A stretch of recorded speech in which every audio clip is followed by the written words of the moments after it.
El reloj del vestíbulo marcaba las 10 de la noche y Lucas, un recepcionista de hotel de 28 años, observaba el reflejo de las luces fluorescentes sobre el mostrador con una mezcla de cansancio y resignación. Su vida transcurría entre registros de huéspedes, llamadas telefónicas y la rutina monótona de un trabajo que no le ofrecía satisfacción alguna. Pero esa noche, algo en su interior estaba despierto. Una inquietud silenciosa que había crecido durante meses, alimentada por los celos y la paranoia hacia Michelle, su novia. Cada mensaje tardío, cada conversación que ella mantenía con amigos, se convertía en un tormento para su mente. No confiaba en ella, aunque la amaba. No confiaba en sí mismo, aunque la deseaba. Mientras revisaba su teléfono, apareció un anuncio extraño. Vea todo lo que desea sin que nadie lo sepa. Cámaras espía discretas y seguras, envío inmediato, total anonimato garantizado. Lucas dudó, pero el impulso de vigilar a Michelle superó su razón. La noche se convirtió en un torbellino de búsquedas y descargas de la Deep Web, donde la información era precisa, pero la moralidad casi inexistente. Entre foros crípticos y enlaces oscuros encontró lo que buscaba, una cámara diminuta, fácil de ocultar, capaz de transmitir imágenes en vivo a su dispositivo. La compra fue rápida, sin preguntas ni garantías, con la promesa de anonimato que la Deep Web ofrecía a quienes osaban cruzar sus límites. Cuando la cámara llegó en un paquete anodino, Lucas la sostuvo entre sus manos temblorosas, imaginando la capacidad de controlar su ansiedad, de observar sin ser observado. La instaló en la sala de su apartamento, un lugar neutro donde podía vigilar a Michelle sin levantar sospechas. Al principio, la sensación de poder lo embriagó. Ver a Michelle llegar del trabajo, cambiarse de ropa, preparar su cena sin que él interviniera, le daba una extraña sensación de control. Sin embargo, la satisfacción inicial pronto se transformó en obsesión. Pasaba horas frente a la pantalla, analizando cada gesto, cada sonrisa, cada interacción, buscando señales de engaño que no existían. Una noche, mientras revisaba las imágenes, apareció un mensaje inesperado en su computadora. Lucas, te estamos viendo a ti también. El corazón le dio un salto y sus manos sudaban sobre el teclado. Creyó que era un error, un virus, algo que se podía ignorar. Pero los mensajes continuaron. Primero frases vagas, luego detalles específicos sobre su vida diaria, sobre lo que comía, cómo se vestía, incluso los momentos que pasaba solo en el apartamento. La paranoia lo devoraba. Cada sombra, cada sonido se convertía en una amenaza. La cámara que compró para vigilar a Michelle ahora lo mantenía prisionero en su propia vida. Desesperado, Lucas buscó ayuda. En uno de los foros donde había adquirido la cámara, encontró un mensaje de Mason, alguien que había pasado por lo mismo. Cámaras espía interceptadas, mensajes de chantaje, la sensación de estar completamente expuesto. Contactarlo fue un alivio inicial. Finalmente alguien entendía el terror que lo consumía. Mason, con paciencia y experiencia, lo guió en la identificación de la amenaza. Un adolescente, hábil en la manipulación de dispositivos, que trabajaba para un médico obsesionado con la vigilancia y el control, creando cámaras para espiar a personas desprevenidas. Juntos, Lucas y Mason rastrearon el origen de la conexión, siguiendo códigos, IPs, señales encriptadas que los llevaban a un apartamento minimalista donde un joven, sentado frente a múltiples pantallas, observaba vidas ajenas con frialdad. Lucas sintió una mezcla de indignación y miedo al darse cuenta de que su privacidad había sido violada no por un extraño desconocido, sino por alguien que compartía su edad y sus límites morales. La confrontación fue tecnológica. Mason y Lucas lograron desconectar la cámara, eliminar el software intruso y cortar la comunicación con el chantajista. La sensación de alivio fue inmediata, pero efímera. Michelle, al descubrir la magnitud de la obsesión de Lucas, lo confrontó. Sus palabras eran firmes, cargadas de decepción y cansancio. No puedo vivir con esto, Lucas. No puedo estar con alguien que necesita espiarme para confiar en mí. Lucas intentó explicarle, justificarse, prometer que nunca más lo haría, pero el daño ya estaba hecho. El amor que habían compartido se desvaneció entre lágrimas, palabras quebradas y un silencio pesado que llenaba el apartamento. Michelle se marchó, y con ella, la vida que Lucas había intentado controlar a través de la tecnología.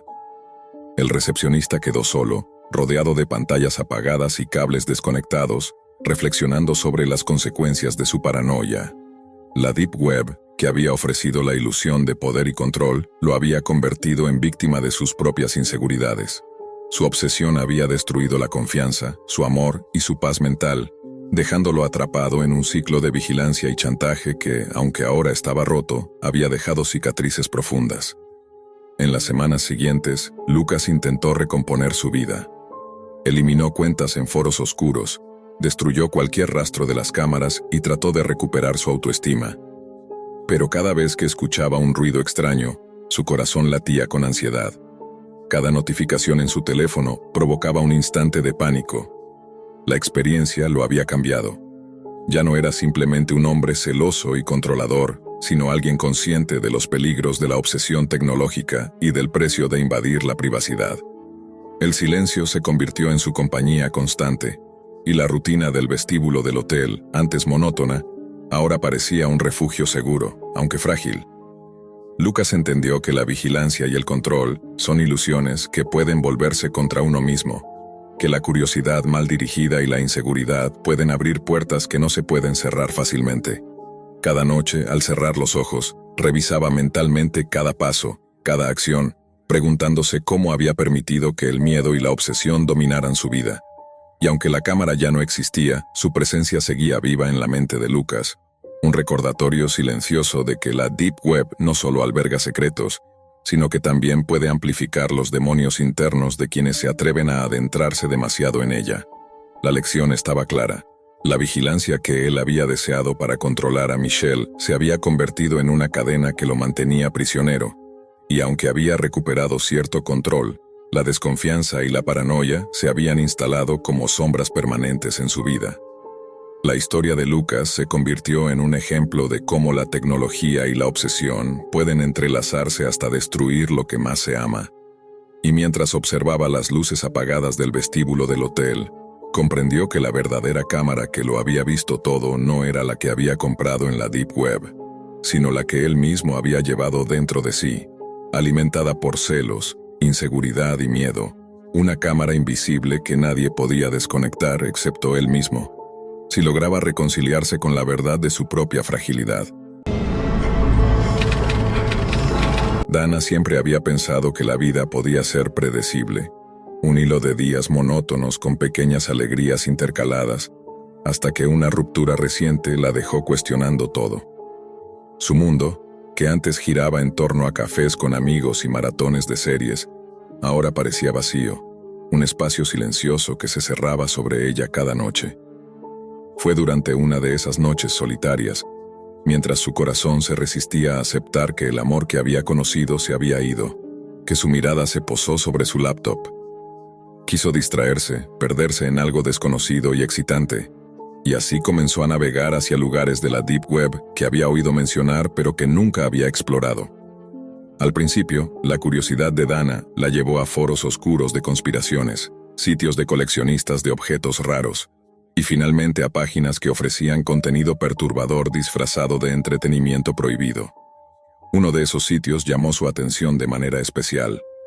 Un portal que prometía eventos macabros, experiencias extremas que supuestamente podían ser contratadas a través de criptomonedas.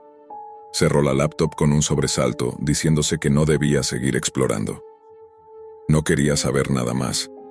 Pero esa misma noche, cuando su teléfono vibró por primera vez, su mundo cambió de manera irreversible.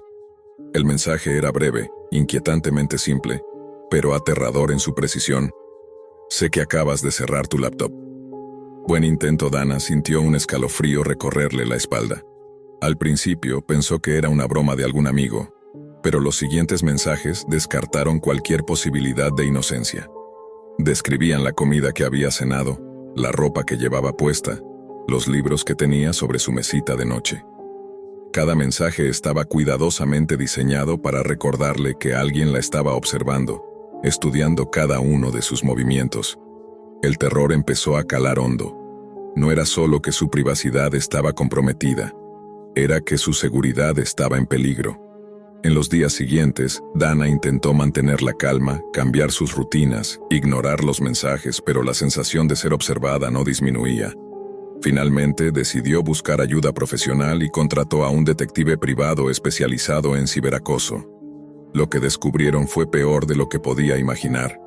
Micrófonos escondidos en la cocina, en la sala, incluso en su dormitorio. Cámaras ocultas en lámparas y detectores de humo. Cada rincón de su casa parecía haber sido transformado en un ojo silencioso que la vigilaba constantemente. El detective, con la gravedad reflejada en su rostro, le explicó que el acoso no se limitaba a su casa. Todo su entorno digital estaba comprometido. Sus correos electrónicos, su historial de navegación, incluso sus compras online habían sido monitoreadas.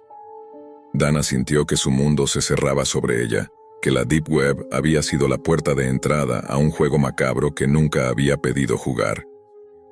El miedo se volvió insostenible. Cada sonido, cada sombra, cada vibración de su teléfono la hacía saltar. Su privacidad había sido violada de manera tan completa que decidió cortar todo lazo con su vida anterior.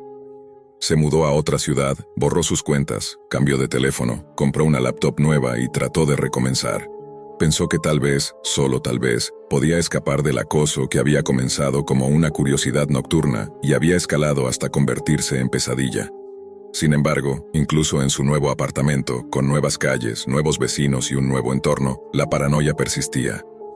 Una noche, mientras revisaba su nuevo correo electrónico, sintió la familiar vibración en su teléfono. Su corazón se detuvo al ver un mensaje en su nuevo número. Bienvenida a tu nueva vida, no importa dónde vayas, sigo viéndote. Dana se quedó paralizada, incapaz de moverse, con un miedo que se incrustó en lo más profundo de su mente. Cada plan de escape, cada precaución que había tomado parecía inútil ante la persistente presencia del acosador invisible. Ya no sabía si los pasos que daba eran seguros, si la privacidad era solo un concepto ilusorio, o si realmente había un lugar donde pudiera sentirse a salvo. Durante semanas, Dana intentó recomponerse. Se aseguró de revisar cada dispositivo, desconectar micrófonos y cámaras que pudieran ser instalados en su entorno, pero la sensación de ser vigilada no desaparecía. Aprendió a vivir con el miedo, a planear sus movimientos cuidadosamente, a no dejar rastro digital, pero cada sonido extraño, cada notificación inesperada la hacía saltar.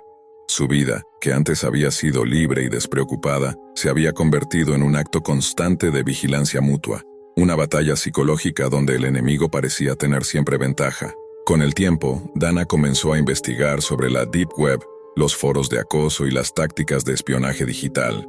Descubrió que muchas víctimas jamás recuperaban su tranquilidad, que la facilidad con la que un acosador podía obtener información personal, instalar dispositivos de vigilancia y seguir a alguien incluso a kilómetros de distancia, estaba fuera de cualquier control legal efectivo. Comprendió que no se trataba solo de tecnología, se trataba de manipulación psicológica pura, de romper la percepción de seguridad de la víctima hasta que cada aspecto de su vida cotidiana se volviera inquietante, inseguro, incluso terrorífico. Aunque los mensajes cesaron por semanas, Dana nunca dejó de mirar sobre su hombro. Cada sonido era un potencial mensaje, cada luz que parpadeaba una cámara escondida. Vivir con la certeza de que alguien había estado dentro de su vida de manera tan invasiva cambió su manera de interactuar con el mundo. La Deep Web, que alguna vez había sido una curiosidad de una noche solitaria, se convirtió en un símbolo de peligro invisible. Un lugar donde la privacidad era solo una ilusión y donde las sombras podían transformarse en acechadores omnipresentes. El clímax llegó cuando, un día, Dana recibió un paquete sin remitente. Dentro, un pequeño dispositivo electrónico y una tarjeta que decía, siempre cerca, siempre observando.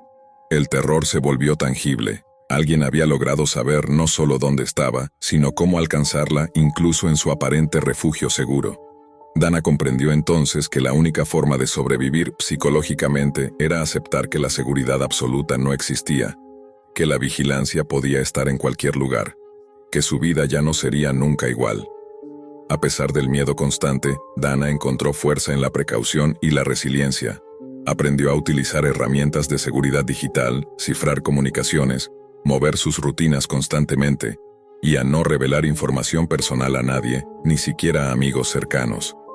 La experiencia la transformó, convirtiéndola en una experta en ciberseguridad y una defensora de la privacidad digital, con una advertencia constante para quienes se aventuraban en la Deep Web. Curiosidad y peligro pueden caminar de la mano, y lo que parece un escape puede convertirse en una puerta a un infierno invisible. Pero, incluso con toda su preparación y conocimiento, el mensaje final llegó, recordándole que ninguna medida era suficiente para borrar el recuerdo ni la presencia del acosador invisible. «Te estoy mirando ahora. Siempre he estado aquí, Dana, a pesar de todo», respiró hondo, consciente de que la libertad absoluta era un lujo que había perdido, y que la Deep Web había cambiado su vida para siempre. Lo que comenzó como una exploración casual terminó como un recordatorio aterrador de que la tecnología puede ser un arma, y que la curiosidad, a veces, abre puertas que nunca deberían haberse tocado. Y mientras cerraba los ojos esa noche, un pensamiento persistente la acompañaba. ¿Realmente había escapado o simplemente había aprendido a convivir?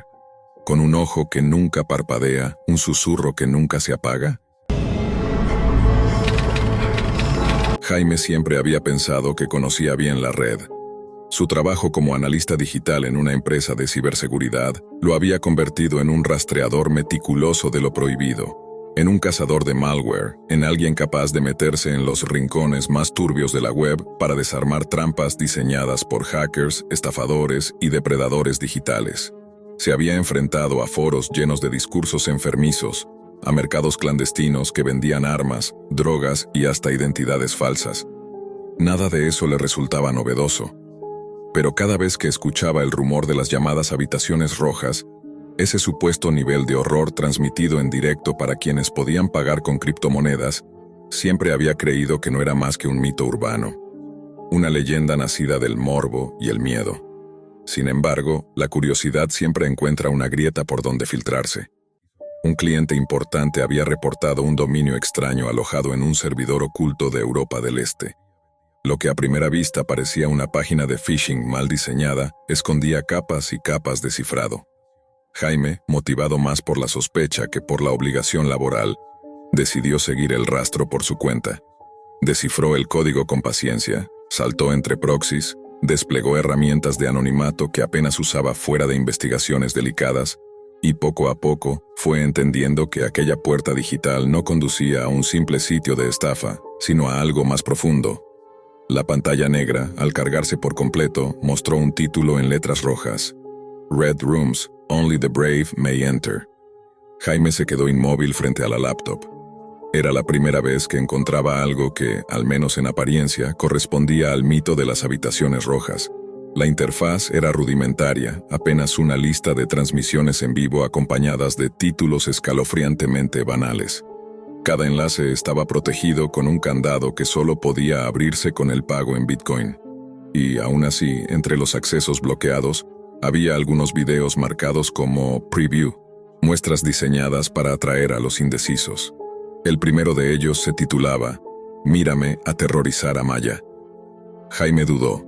Parte de él sabía que debía cerrar la laptop en ese mismo instante, pero otra parte, esa que lo había llevado siempre a desarmar virus y entrar en foros de explotación digital para denunciarlos, lo obligaba a mirar más allá.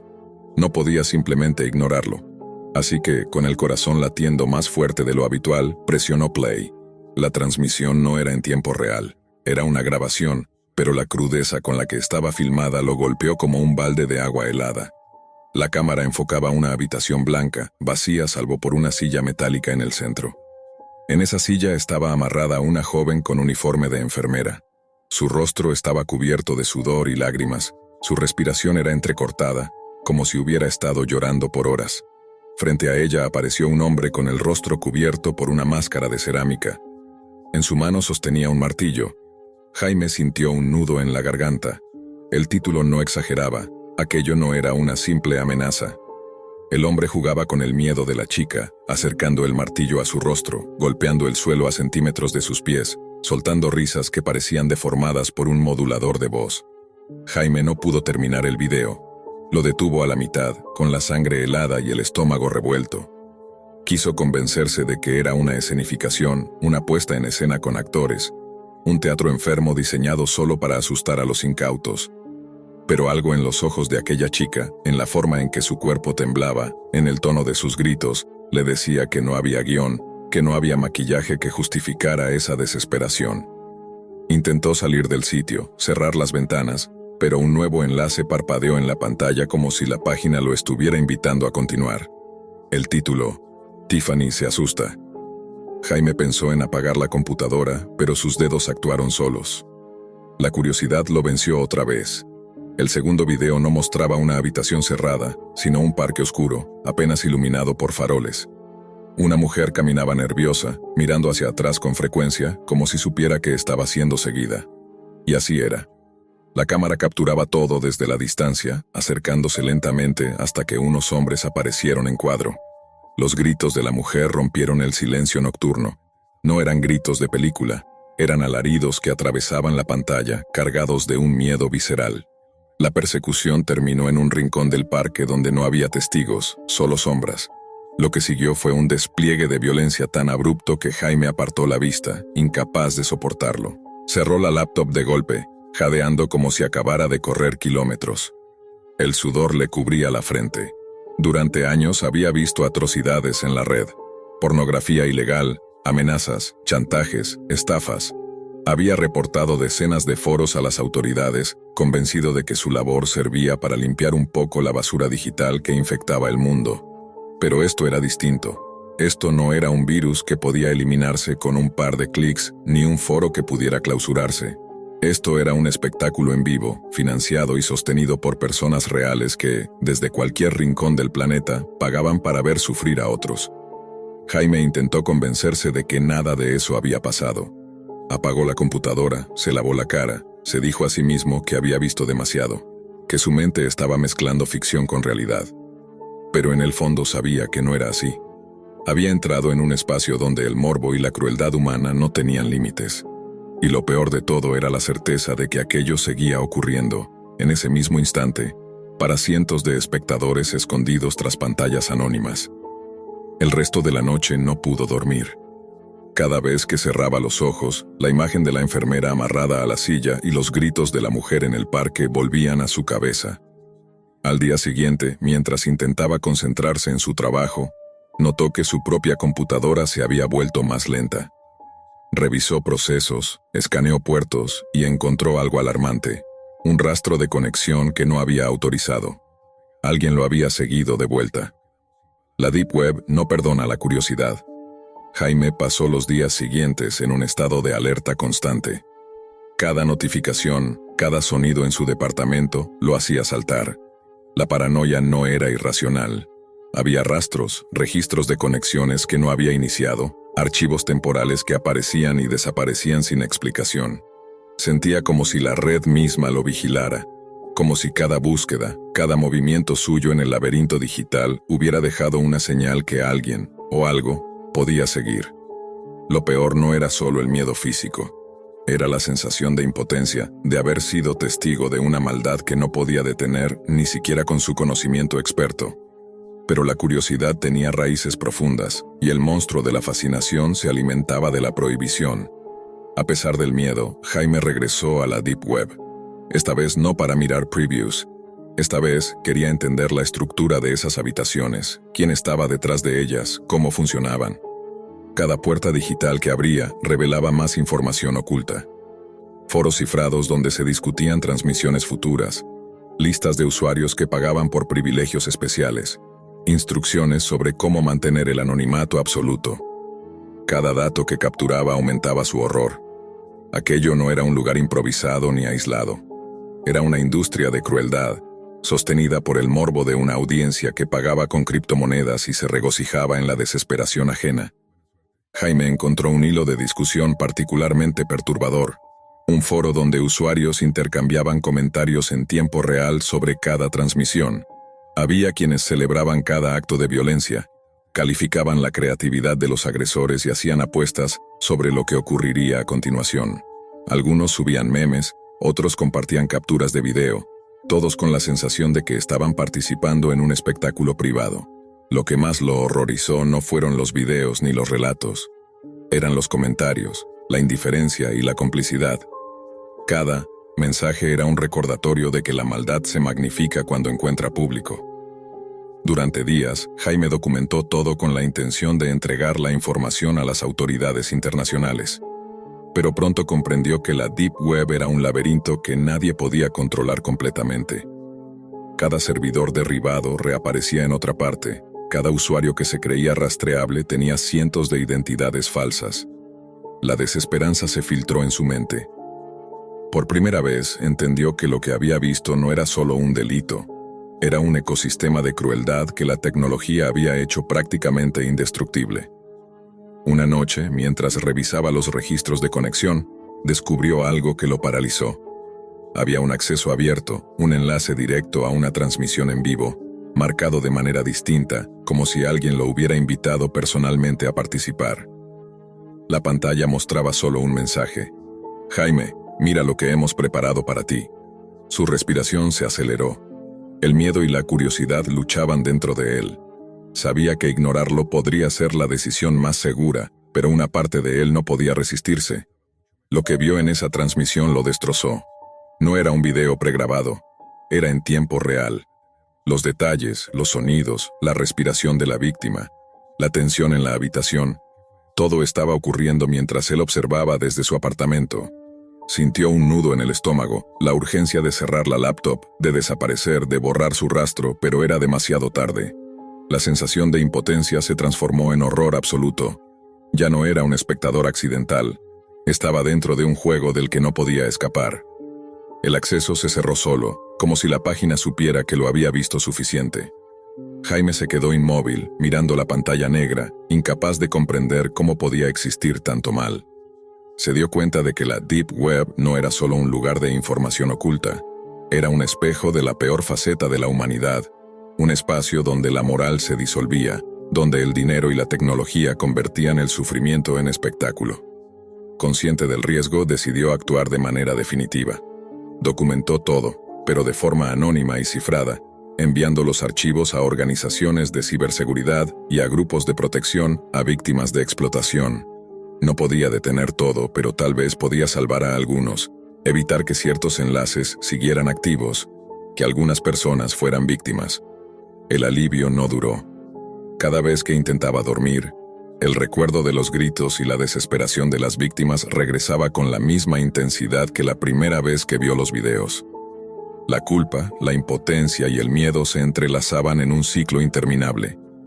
Jaime cerró su computadora, desconectó todos sus dispositivos y salió a caminar por la ciudad. La noche estaba tranquila, casi normal, pero cada sombra le parecía una amenaza, cada persona un potencial espectador. Comprendió que, aunque hubiera escapado físicamente del acceso directo, la experiencia lo había cambiado para siempre.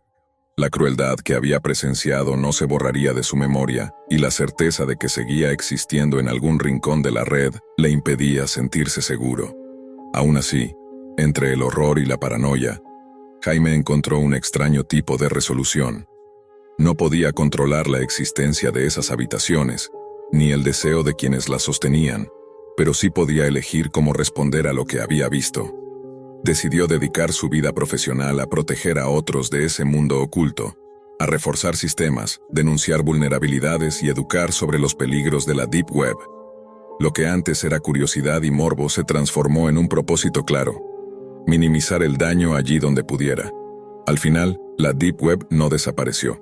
Las habitaciones rojas siguieron existiendo, invisibles, alimentadas por la misma fascinación malsana de siempre. Pero Jaime ya no era solo un espectador. Era alguien que había visto el abismo y había elegido hacer algo, aunque fuese pequeño, para impedir que otros cayeran en él. Y mientras caminaba por la ciudad, sintiendo el aire frío en la cara, comprendió que algunas cosas no se pueden borrar de la memoria, pero sí se pueden enfrentar.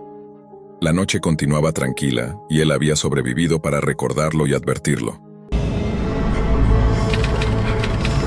El eco de las teclas resonaba en la habitación oscura, iluminada únicamente por el resplandor azul de la pantalla. Luis Alberto, conocido en ciertos círculos digitales como Spectre, era un hacker experimentado que había forjado su reputación durante años de incursiones en foros clandestinos, bases de datos filtradas y redes privadas. Se movía en la Deep Web con la misma naturalidad con la que otros navegaban en las redes sociales, convencido de que su pericia y anonimato lo blindaban de cualquier riesgo real. Para él, todo era un juego de máscaras y códigos. Pero aquella noche, algo diferente le quemaba la mente. Un rumor que circulaba en foros restringidos. Se hablaba de un lugar inaccesible, escondido en los abismos de la red, más allá incluso de lo que la mayoría de navegantes de Tor podían soñar. Lo llamaban la Web de las Marianas, como una referencia al punto más profundo del océano. Según las historias, allí no solo se comerciaba con armas, drogas o identidades robadas, sino que se compartían rituales, transmisiones en vivo de atrocidades, experimentos humanos y secretos de gobiernos que jamás saldrían a la luz.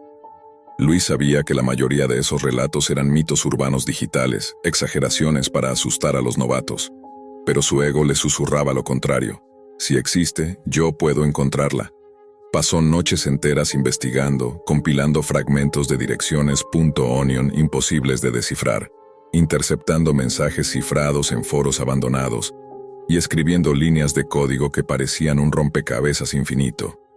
Dormía poco, comía frente al monitor y mantenía su vida personal en piloto automático. Todo se reducía a esa obsesión, abrir la puerta hacia donde nadie más llegaba. Finalmente, tras días de frustración, encontró lo que parecía ser un patrón oculto en un conjunto de hashes que circulaban como chiste interno en un canal de IRC. Una secuencia de combinaciones llevó a un servidor oculto, protegido por capas de autenticación que habrían desanimado a cualquiera. Para Luis fue un desafío irresistible. Tardó horas en atravesar los muros digitales, pero lo logró. La pantalla, en negro absoluto, desplegó finalmente un mensaje escrito en letras rojas. Bienvenido a las Marianas. Aquí nada es ficción. Su corazón se aceleró. Por un instante se preguntó si realmente quería continuar. Pero la tentación era más fuerte que la prudencia. Al hacer clic, la página cargó lentamente un listado de enlaces. Algunos estaban rotos, otros requerían credenciales imposibles de obtener, pero uno en particular le llamó la atención. Mira lo que hemos hecho. Con un solo movimiento del ratón, accedió. Una transmisión grabada comenzó a reproducirse. El video mostraba a un hombre sentado en una habitación oscura, con un foco solitario que apenas iluminaba su figura. Llevaba una máscara blanca sin rasgos, salvo por un par de agujeros negros en los ojos. Se presentó con voz distorsionada. Yo soy Alpha, y tú acabas de abrir la puerta equivocada. Lo que siguió fue una espiral de imágenes perturbadoras. Fotografías de personas con rostros irreconocibles, marcas de tortura, cuerpos inertes. Alpha narraba con calma cada caso, describiendo cómo había cazado, engañado y finalmente destruido a cada víctima. Hablaba de ellos con un orgullo retorcido, como si fueran trofeos de caza. Luis tragó saliva. Durante años había visto contenido fuerte en la red profunda, pero aquello tenía algo diferente. No era un espectáculo para vender morbo, era un hombre que disfrutaba dejando constancia de su brutalidad. El hacker, entre la rabia y el cinismo, dejó un comentario en el chat lateral, convencido de que nadie podría rastrearlo. Patético. Solo eres otro psicópata buscando atención. No esperaba respuesta, pero segundos después, el video se detuvo en seco. La pantalla quedó en negro hasta que una frase apareció lentamente. Spectre, no deberías haber escrito eso. El sudor frío recorrió la espalda de Luis. Nadie fuera de sus foros conocía ese alias. ¿Cómo lo habían identificado tan rápido?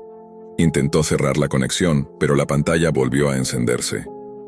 Esta vez Alpha estaba más cerca de la cámara, con la máscara inclinada hacia adelante. Luis Alberto, hijo de Marta Gómez, vives en la calle donde los muros son color verde. ¿Crees que tu teclado te protege? El corazón de Luis casi se detuvo. Se levantó de golpe, arrancando el cable de red del computador.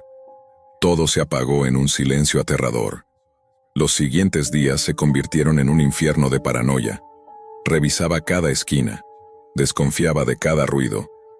No dormía bien, y cuando lo lograba, soñaba con esa máscara blanca observándolo desde la oscuridad.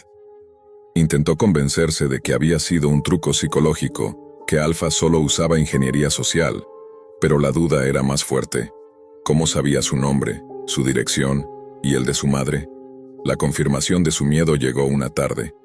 Mientras su madre regaba las plantas en el balcón, un hombre desconocido apareció frente a la casa. Vestía de negro, con gorra baja y un andar demasiado lento. Tocó el timbre y preguntó con voz grave por Luis. La madre, desconfiada, lo despachó con firmeza. El hombre sonrió levemente antes de retirarse sin dar explicaciones. Cuando ella se lo contó, Luis sintió un vacío en el estómago. No necesitaba pruebas adicionales, estaba seguro de que aquel era Alpha o alguien enviado por él. Desde ese instante supo que había cruzado una línea que no debía cruzar. Los días siguientes formateó todos sus discos duros, destruyó memorias USB y eliminó cada rastro de su actividad en la Deep Web. Se prometió a sí mismo no volver jamás. Pero aunque desconectó los cables y apagó las máquinas, nunca pudo apagar la sensación de ser observado. Cada vez que pasaba frente a una ventana, se aseguraba de correr las cortinas. Cada vez que recibía una llamada de un número desconocido, dejaba que el celular sonara hasta apagarse.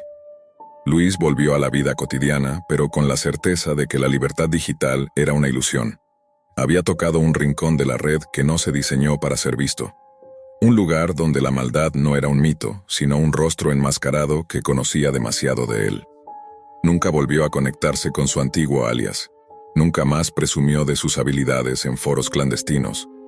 El orgullo se transformó en miedo y la arrogancia en silencio. A veces, cuando intenta dormir, se pregunta si Alfa aún lo vigila.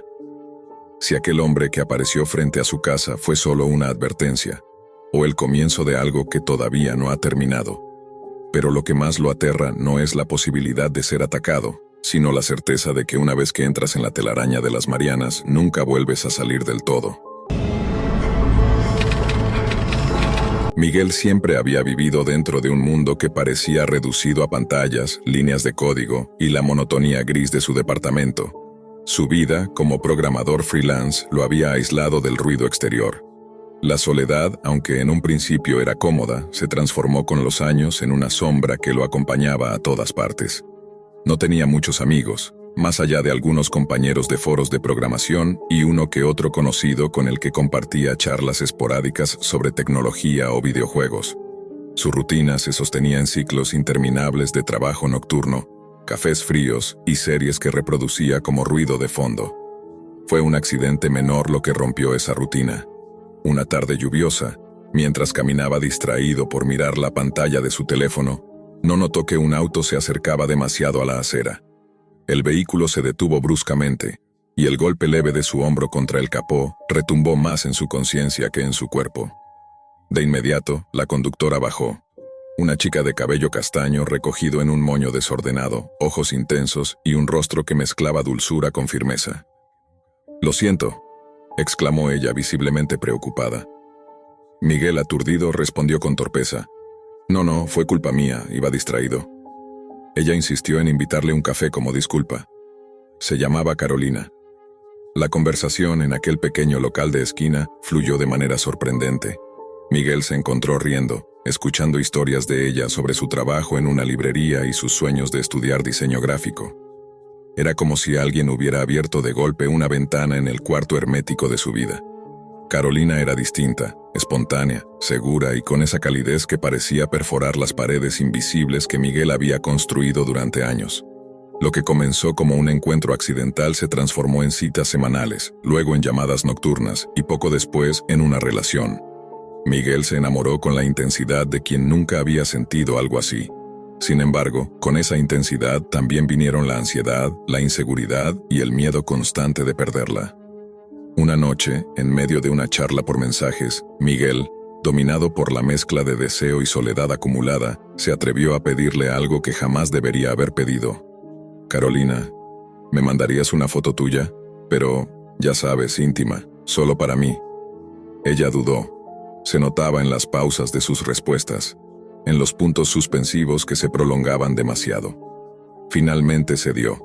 La imagen llegó. Miguel la observó con un estremecimiento de culpa y excitación, convencido de que aquello quedaría guardado únicamente en su ordenador. No sabía que, al abrir aquel archivo, no solo había recibido una foto, también había abierto una puerta invisible a algo mucho más oscuro. Pasaron algunos días en calma. Miguel seguía viéndola, pero algo en su interior no dejaba de atormentarlo. ¿Y si alguien más la veía? ¿Y si su computadora no era tan segura como él pensaba? Era programador, sí, pero también sabía que en Internet nada desaparece del todo.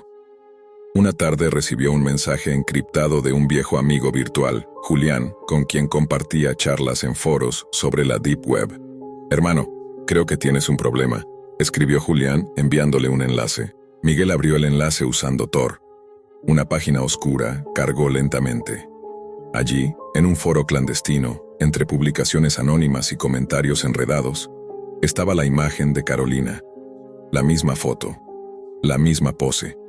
El corazón de Miguel golpeó tan fuerte que pensó que lo escucharía todo el edificio. ¿Cómo carajos llegó ahí?, tecleó temblando.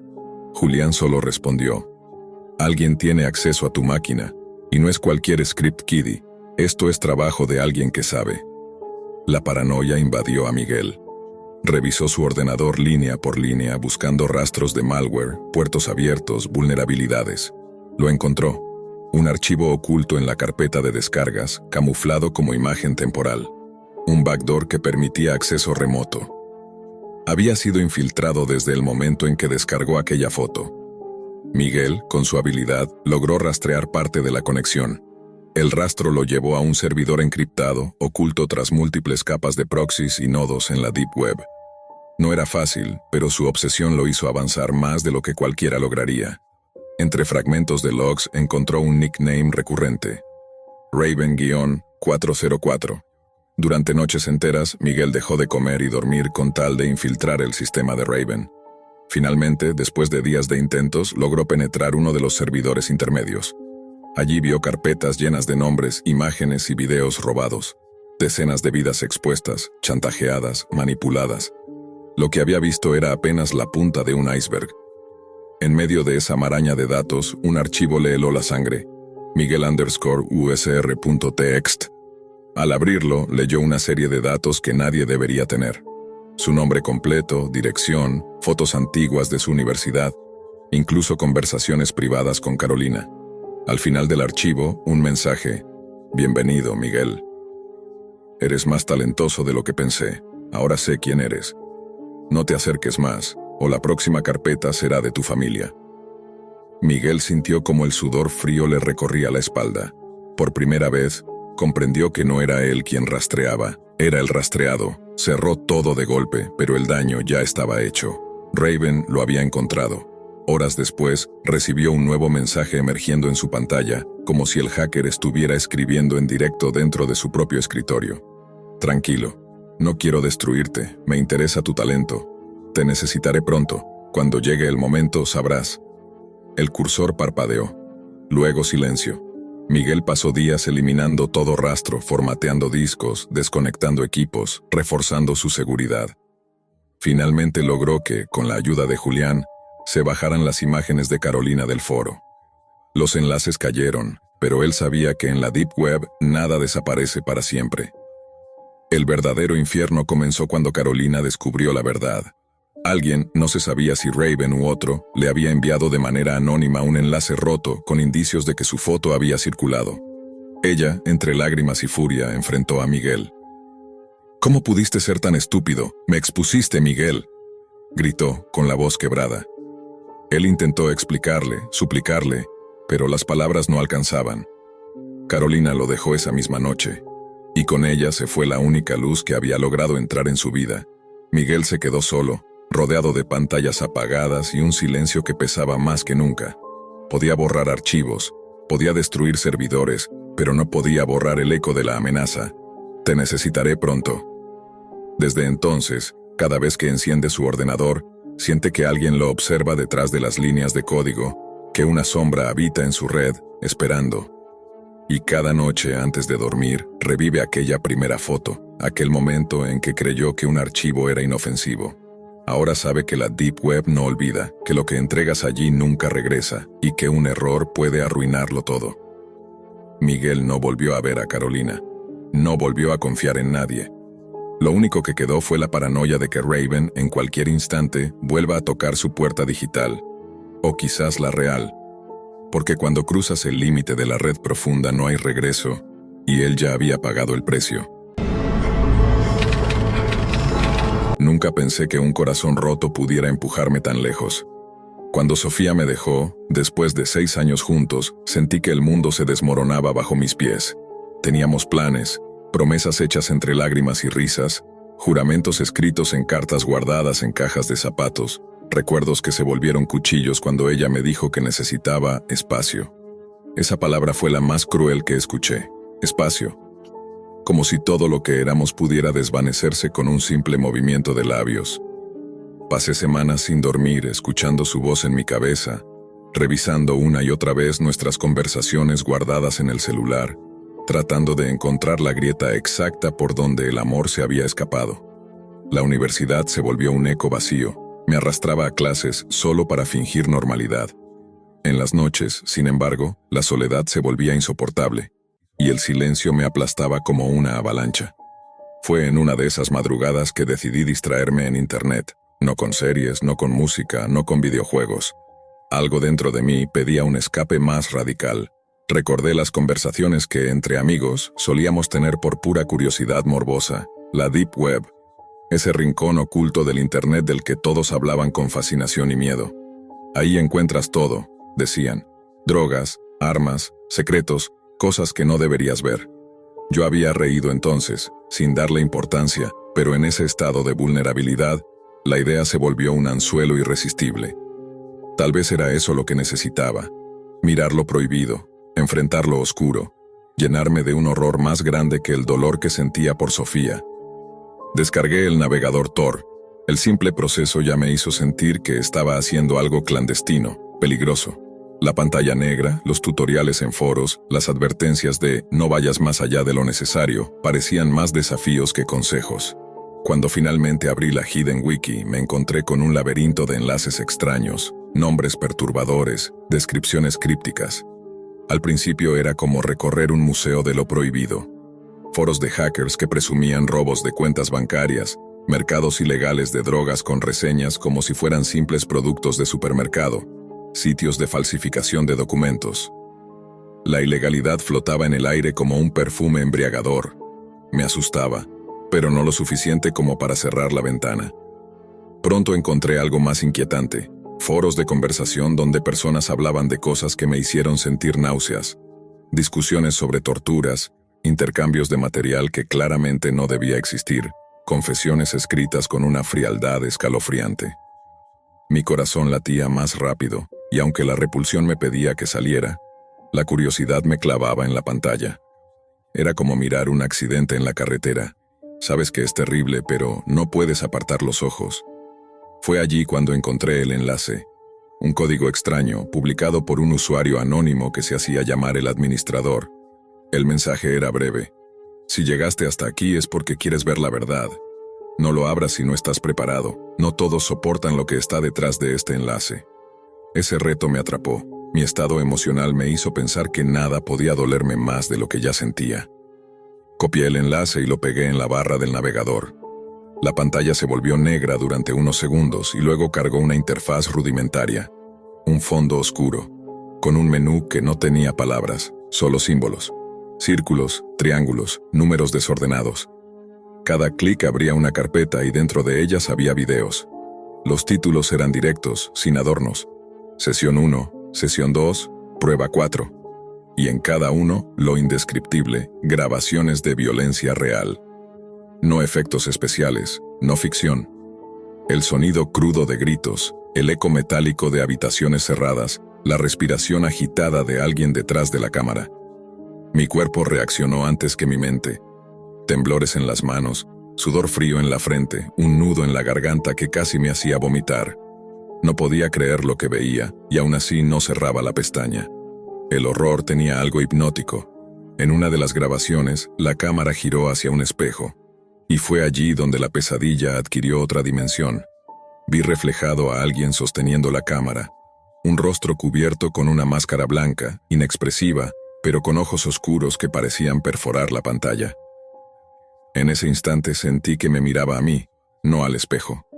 Cerré el video de golpe, pero el eco de la imagen quedó grabado en mi mente. Mi instinto me gritó que huyera. Cerré el navegador Tor, lo desinstalé de inmediato, borré carpetas, limpié el historial, como si eso pudiera borrar lo que ya había visto. Apagué la computadora y me quedé en silencio, jadeando, con el corazón latiendo como un tambor de guerra. Durante los días siguientes, traté de convencerme de que todo había sido un mito urbano. Historias de la red profunda que circulan precisamente para asustar a los ingenuos. Pero algo en mi interior sabía que era real. Los sonidos, los detalles, las miradas, nada de eso parecía actuado. Y lo peor fue que desde aquella noche, La línea entre lo que veía en la realidad y lo que recordaba de esos videos comenzó a desdibujarse. Al caminar por la universidad, sentía que alguien me observaba desde los pasillos. En el metro, entre la multitud, juraría que vi a un hombre con la misma máscara blanca, aunque cuando parpadeé ya no estaba. Las noches eran peores. Cerraba los ojos y revivía cada grito, cada sombra. Despertaba sudando, con el corazón desbocado, convencido de que había abierto una puerta que no debía. No se lo conté a nadie. ¿Cómo explicar que, en medio de un duelo amoroso, me había metido en la parte más oscura del internet y había visto cosas que me rompieron por dentro? Los amigos me preguntaban por Sofía, por cómo estaba, y yo solo respondía con evasivas. Ellos pensaban que mi tristeza venía del desamor, pero no podían imaginar que había algo mucho más siniestro devorándome desde adentro. Con el tiempo, la culpa comenzó a crecer. No solo por lo que vi, sino por haber sentido curiosidad. ¿Qué clase de persona, me preguntaba cada noche, hace clic sabiendo lo que puede encontrar? El error no fue solo abrir ese enlace, sino haberlo hecho buscando anestesia para un corazón roto. Fue allí donde comprendí que mi dolor sentimental me había conducido hacia un abismo mucho más profundo. Lo que más me atormenta es la sensación de que esa página me eligió, que no fue casualidad encontrar ese código en medio de tantos foros, que alguien quería que yo lo viera. Y aunque borré Tor, aunque intenté limpiar mi computadora y mi memoria, todavía siento que dejé una marca en algún sitio, que alguien sabe mi nombre, mi rostro, mi dirección. A veces recibo correos vacíos con remitentes desconocidos. Otras veces, cuando reviso mi cámara web, me parece ver un pequeño destello rojo como si alguien estuviera grabándome. No sé cuánto de esto es paranoia y cuánto es real, pero lo cierto es que desde esa noche no soy el mismo. La ruptura con Sofía me dolió, sí, pero lo que encontré en la Deep Web me partió de una forma irreparable. Porque el corazón, con el tiempo, sana. Pero hay cosas que, una vez vistas, nunca dejan de mirarte de vuelta. Por eso te lo cuento. Porque quiero que sepas que el error más grande no fue perder a la persona que amaba, sino creer que podía escapar del dolor buscando un horror mayor. La Deep Web no es un lugar para curiosos, ni para corazones heridos. Es un espejo oscuro donde lo más terrible del ser humano queda grabado para siempre, esperando al siguiente ingenuo que crea que puede asomarse y salir ileso. Y yo soy la prueba viviente de que, aunque cierres la página, aunque borres los archivos, lo que ves allí nunca se va. Se queda contigo, rompiendo no solo tu corazón, sino tu forma de ver el mundo. La adolescencia suele ser un campo minado de aburrimiento, rutinas escolares y pequeñas rebeliones disfrazadas de grandes descubrimientos. Para Daniel, un estudiante de secundaria de 17 años, su mundo había perdido color mucho antes de lo que él esperaba. La escuela se había convertido en un reloj de arena donde las horas se arrastraban. Los amigos, en sombras repetitivas que solo hablaban de fútbol, fiestas y chicas. Y su familia, en un eco distante que insistía en que debía aprovechar su juventud. Pero nada de eso llenaba el hueco creciente que se abría en su interior. Fue en uno de esos días de monotonía, en la biblioteca, cuando escuchó a dos compañeros susurrando sobre la Deep Web, ese término que corría como un rumor entre adolescentes curiosos, un espacio donde pasaban cosas de verdad y no simples distracciones. Drogas, armas, secretos del gobierno, experimentos prohibidos, todo aquello que los adultos negaban pero que en los rincones oscuros de la red parecía latir con fuerza. Daniel, atrapado entre el tedio y la necesidad de sentir algo distinto, decidió investigar. Las primeras incursiones fueron torpes. Descargó navegadores anónimos, aprendió sobre VPNs y sobre las capas que ocultaban lo invisible a los motores de búsqueda tradicionales. Al principio lo asaltó la decepción.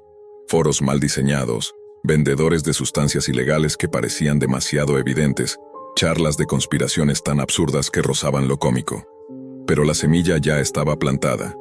La idea de que había algo más, algo oculto tras esos muros digitales, le mantuvo despierto varias noches. Y entonces ocurrió.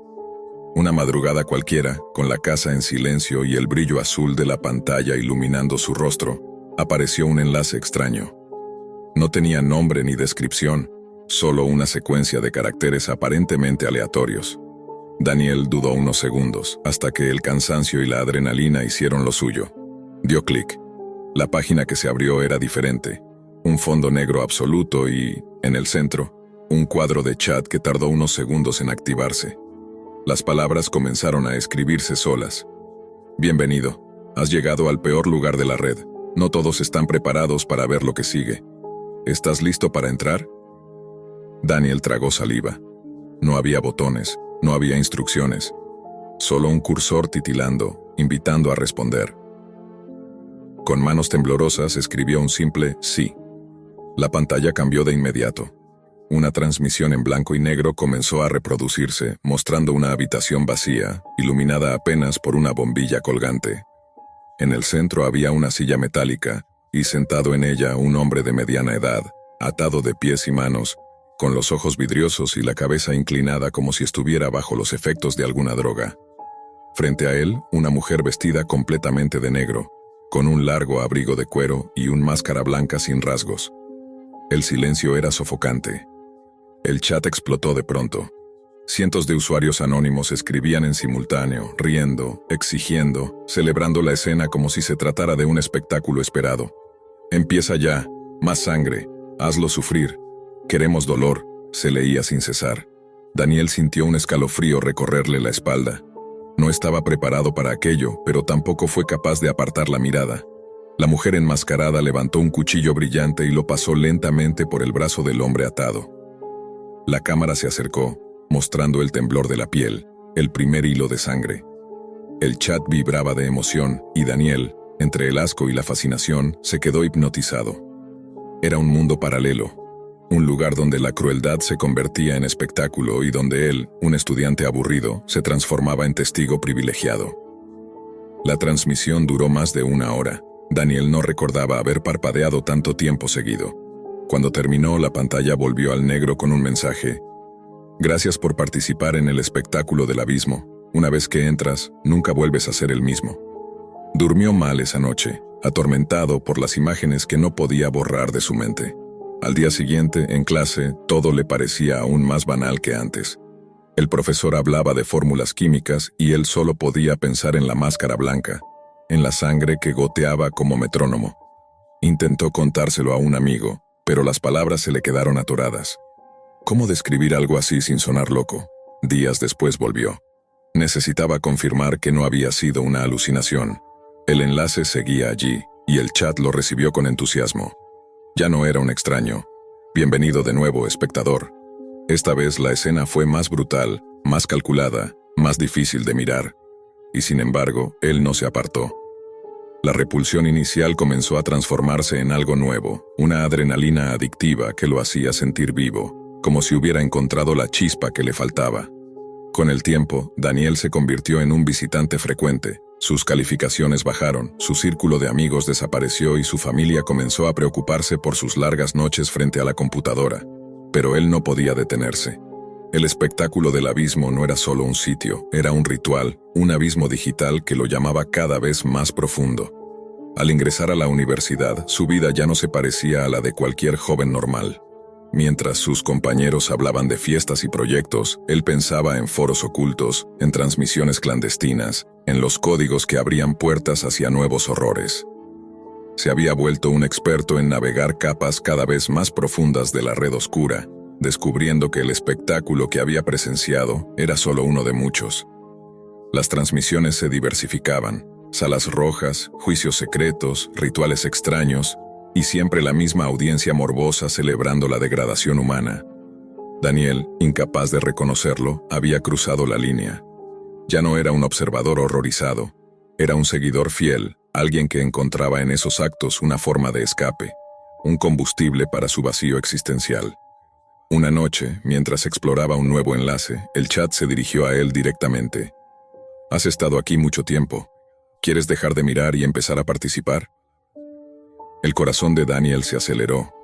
Nunca antes lo habían señalado de manera tan personal. No respondió de inmediato, pero la pregunta quedó clavada como una espina. Durante días no pudo pensar en otra cosa.